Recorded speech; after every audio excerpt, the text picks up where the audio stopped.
Hello and welcome. My name is Meepolis, she, they, and this is Literally Graphic.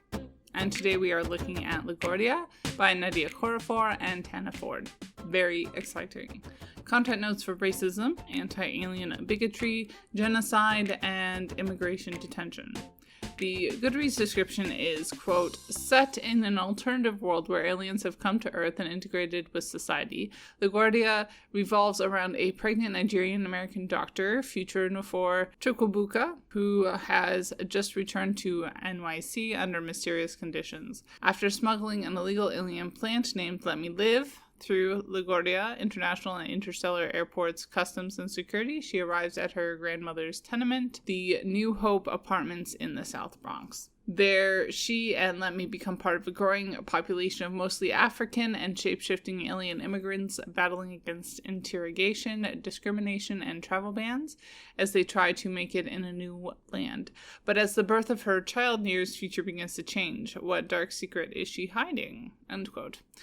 And for this review, the Black Creators highlight must go to booktuber Thistle and Verse, the creator of the Black SFF-a-thon and co-admin of Solar-powered Afrofuturism, a slow reading group. Definitely worth checking out. Circling back to the creative team, Nnedi Okorafor is a very popular and prolific Nigerian-American Afrofuturist and African Jujuism writer. Besides her not-comic series such as Binti, Akata, and Who Fears Death, Okorafor has also written for the Shuri standalone series, this original short series LaGuardia, and Black Panther: Long Live the King.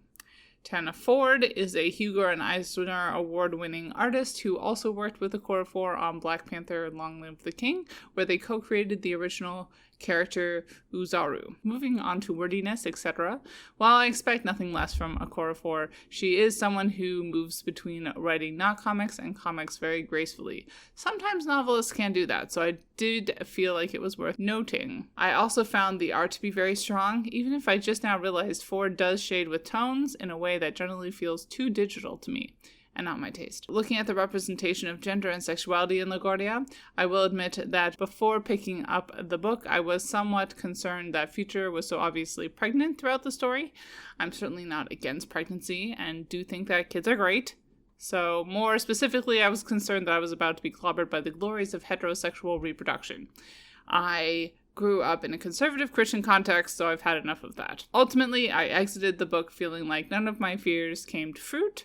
This is probably because Future's pregnancy was more of a plot point rather than portrayed as a lifelong goal. The pregnancy does not get in the way of Future doing what needs to be done, and there wasn't larger themes of the glory of fertile cis womanhood. The biological progress at play also helps offer more context for the idea that children equal hope than, say, The Hard Tomorrow, where Eleanor Davis obviously thinks children are the hope for the future, but doesn't really give any reason for that. Otherwise, human gender was fairly binary, and human sexuality was fairly heterosexual. That said, the alien presence was used to queer things up a bit, and while it is anything but a direct copy, the use of aliens did remind me of how Octavia E. Butler used them in Xenogenesis Volume 1, Dawn, if that entices any of y'all. The racial other, at least as far as American white supremacy goes, was very central to this book. Distinctions in class didn't really feel very much explored, although outright segregation was on display.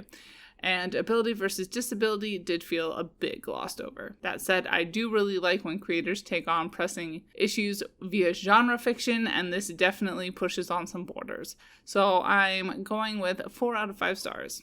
Bye y'all, keep reading and resist white supremacy.